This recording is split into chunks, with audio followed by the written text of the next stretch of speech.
Nomination জমা দিতে আসাকে কেন্দ্র করে উত্তেজনা। হুগলি লোকসভা কেন্দ্রের বিজেপি প্রার্থী লকেট চ্যাটার্জি নমিনেশন জমা দেবার সময় ছিল 11টায়। তারা ঘড়ির মোড়ে এসে পৌঁছন 1:15।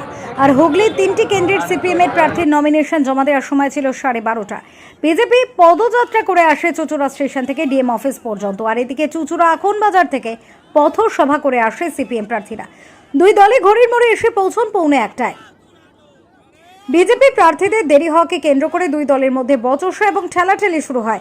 চুচুড়া থানার পুলিশ বাহিনীর সহযোগিতা অশান্তির আগুন নেভানোর চেষ্টা করা হলে দুই রাজনৈতিক দলকে তাদের গন্তব্যস্থলে যাওয়ার জন্য ব্যবস্থা করে দেন তারা। পরবর্তীতে আবারও ডিএম অফিসের সামনে সিপিএম সমর্থকদের সাথে বচসা এবং ঠেলাঠেলি বাধে।